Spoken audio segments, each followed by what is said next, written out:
Middagson het teen die swart bord gelê. Ek het soveel dinge gehad wat ek wou sê. Het daar gesit in die ry langs my, met daardie glimlach wat my hart laat gly. Jou skoolrok was netjies, jou boeke mooi reg, maar jou gedagtes was dikwels so ver weg. Vir my was jy die wêreld, my hele heelal. Ek sou veg vir jou, ek sou vir jou val, maar in jou oë kon ek die waarheid soms lees, dat ek nooit vir jou alles sou wees.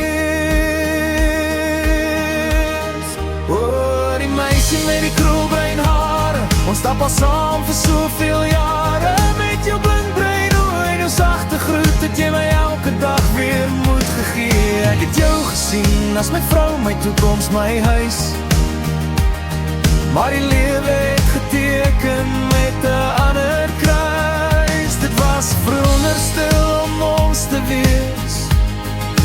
Nou is jy net 'n hoofstuk wat ek oor en oor lees.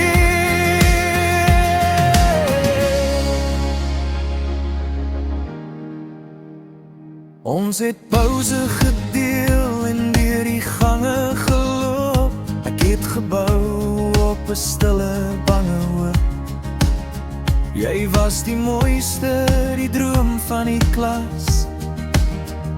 Ek wens ek kon teruggaan na hoe dit was.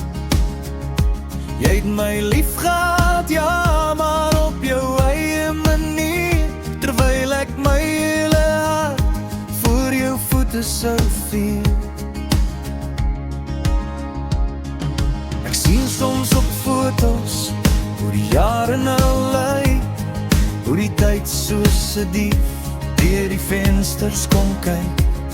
Jy dra nou 'n ring, daar se glans in jou oog. Jou geluk is 'n belofte, 'n helder reënboog. En ek het vrede met die stilte gemaak. Die seer het mettertyd minder geword dan die raak. Ek is gelukkig op my eie manier, in my eie vel. Al is jy nie meer die hoofkarakter in my verhaal wat ek vertel.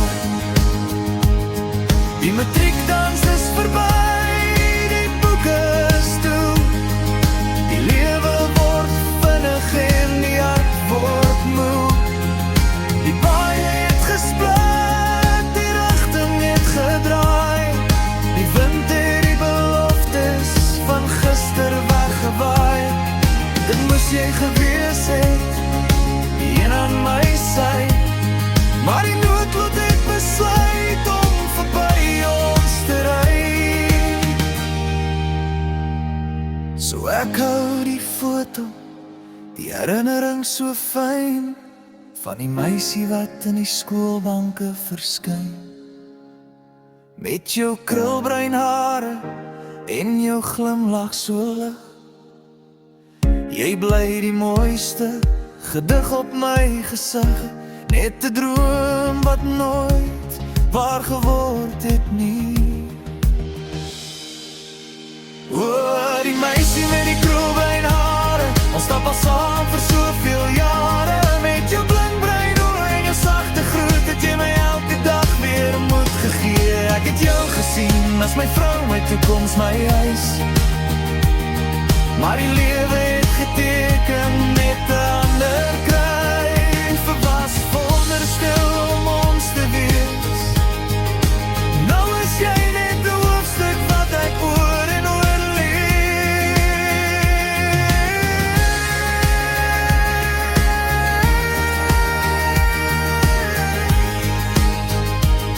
Jou kraag